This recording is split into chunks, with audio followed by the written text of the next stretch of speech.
This is from the Daily Mail. This blew my mind.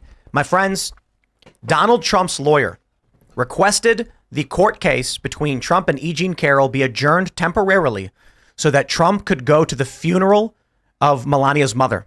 And the judge said no. This has to be one of the most vile and disgusting things I have seen in a long time. If you want to know how depraved and evil these people are, the idea that the judge would say to Trump, you can choose to be in court, which is your right, or go to the funeral of your wife's mother. You pick. Absolutely disgusting. And he said, no, there will be denied. And he even yelled at Trump's lawyer. Check this out. The ex-president's attorney's plea was denied by Judge Lewis Kaplan in the tense exchange before the columnist took the stand to testify in the $10 million defamation case. Abba fired back, initially refusing to sit down.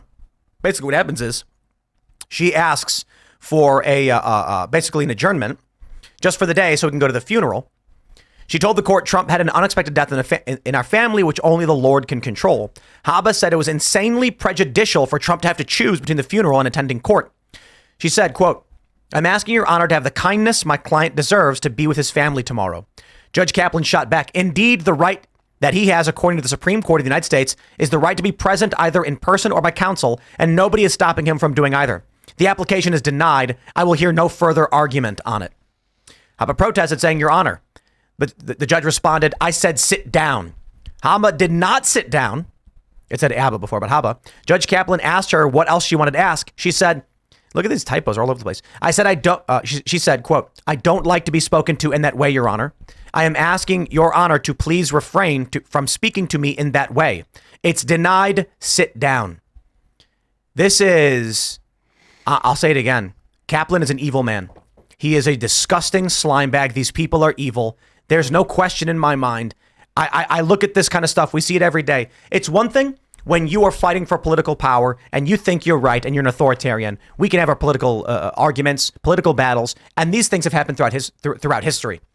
But when you see a judge with a smile on his face say you will not have the opportunity to go to the funeral for a dead family member, these people are emotionless, vile scumbags. They say all these things about Trump. There's a meme right now. I forgot who tweeted it, so I apologize for not giving credit. But they say they've arrested Trump supporters. They have put them in solitary confinement, effectively torturing them.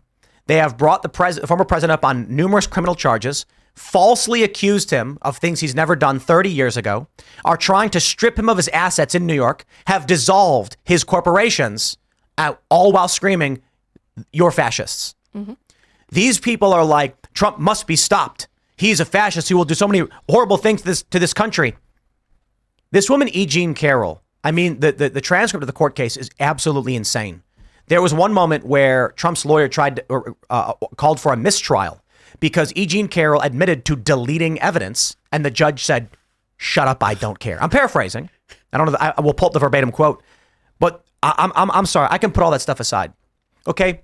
If the judge is biased and saying, yes, we know she deleted emails and texts or whatever, but I'm not going to grant you a mistrial because he's biased. Fine. He's a jerk. This denial is just like taking a dump on the floor of what it means to be a human. It's taking a dump on like the whole like justice system, the whole idea of our like government system, the whole using government to prosecute or persecute your political enemies, opponents and stuff. No, it's dude, supposed to be like there's I understand this. I understand someone being like, I want power, and then trying to throw someone in prison. There is no winning argument here other than the judge wants you to know that if you are in line with Trump, they will do the most inhumane things. This is just the beginning. Okay. Like, Malice is right. They'll kill your kids and smile about it and think they're doing the right thing. They look at currently the people that are like in charge in the government, the people that kind of set the tone for what is and is not politically correct. They hate the people that are outside of their political group. They really want to do bad things. They want to use the government to oppress them. And there's not two ways about it. You look at the way they're treating the J6 people, the people that didn't actually get into fights or whatever. They got hundreds of people they arrested and stuff. There's not any debate about it. The real scary thing isn't what they're doing. It's the fact that other Americans are just allowing it.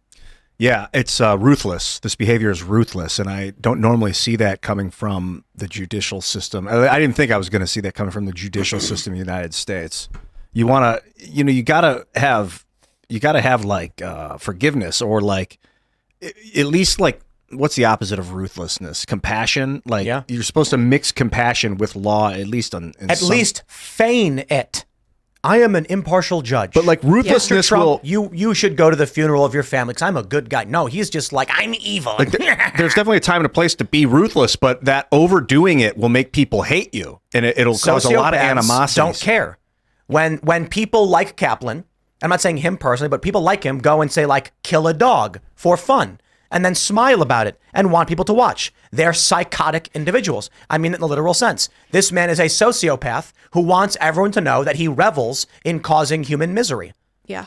There's also no consequences to any of this, right? Like, he could do whatever he wants. There's really no penalties for him on this front. And it's so interesting because E. Jean Carroll's accusations were really only brought forward because New York manipulated their law and created like this exemption for any woman to come forward, or male too, to come forward and make sexual assault accusations. Do you know? It was like a 1-year amnesty where any sexual assault that was beyond the statute of limitations, they would get 1 year to bring those charges up. And then after that, it's too late. It's literally for this. And it was specifically for the... I think any sane person can realize they did it specifically for this. As soon as their argument is like, because of the Me Too era, we're going to do this. Yeah. Then she comes out. I think it's, in my opinion, any reasonable person who hears what she says will conclude that she is a crackpot whack job. Yeah. Who she even says, according to some reports, when she realized her book wasn't selling, she used the opportunity in the story to try and push the book on various shows. She's the one that said that like women like to be raped or something like rape that. Is sexy? Yeah, something. Not that women. She said people think rape is sexy. Think about the fantasies. Yeah. That was with, and then they were like, "Let's go to a commercial." Anderson Cooper. Yeah, Anderson was like, go to commercial break. They never do that for anyone, by the way. They just wanted to keep her credibility going. It's like cut it to commercial break. And let's not forget the court case where she accused Trump had a juror who had watched an episode of Timcast IRL. And that was the basis for an attempted dismissal. I don't believe he was dismissed. It's been a long time. But that was big news. Like, for some reason, like everyone wrote about it. It was like, juror in Trump trial is fan of Timcast IRL or something. And I think he said like he saw an episode or two. And I'm like, what? That's it? Shame on him. That's not a big fan. Couple episodes, geez. Yeah, let's watch like 30 or 40 of them. Yeah, but New York City's actually trying to extend the statute of limitation now. So now they're trying to give like a 2-year exemptions for women to go file these complaints.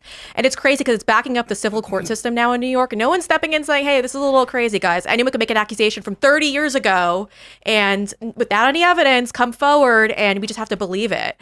Ultimately, though, also, they refer to Carol as a journalist in a lot of these articles. I think it's so comical because people like me, for an example, we're conspiracy theorists, but this woman who said at one point that rape is sexy, and who literally her whole Twitter page at one point was dedicated to bashing Trump as a journalist, now all of a sudden it's kind of weird. What is she? Yeah, this is like, I think she was an actress at one point. These stories correct? are all over the place. The juror who listened to conservative podcaster Tim Pool. Here's the AP. Juror who listened to conservative podcaster Tim Pool joined verdict against Donald Trump. They tried to get him out, remove him, and he just went along with it. So yeah, I'm sorry. Like, I don't know what, you know, the craziest thing to me is when these like sexual assault claims pop up 30 years later and people get convicted on it. I'm like, what evidence do they have? There's DNA evidence, like by all means, but evidence of sex is not evidence of rape. Yeah. You're seeing P. Diddy. He's being smacked around with all these lawsuits now. And ultimately, I'm okay with sexual assault like lawsuits coming about if there was a criminal case that came first and they were found guilty in the courtroom. But now we're fast forwarding, going straight to civil. And unfortunately, it's because P. Diddy actually settled his lawsuit with Cassie, his ex-girlfriend, so quickly that three more accusations popped up right after that. And so now he's got to battle these 3 accusations. And there's very little evidence that you could bring forward to even prove your innocence. You're ultimately guilty. I think he didn't show up for the Emmys or something he was invited to just because of all these accusations. So unfortunately, all these people are going to be found guilty in the public eye, even though they haven't had a criminal trial. Yeah, the idea of proving yourself innocent is counterintuitive. You're supposed to have to prove the other person guilty. They are innocent. Yeah. Isn't it disgusting? But this is the world we're turning into, and everyone's okay with this. Actually, it actually bit one New York Democrat in the butt. Andrew Cuomo actually got a lawsuit filed against him for sexual harassment by Well, he admitted to doing it. Oh, did he? He made a video showing all the times he grabbed people and kissed them and said, because I'm Italian. And I'm like, so you admit to kissing people who did not want to be kissed. Well, okay, sir.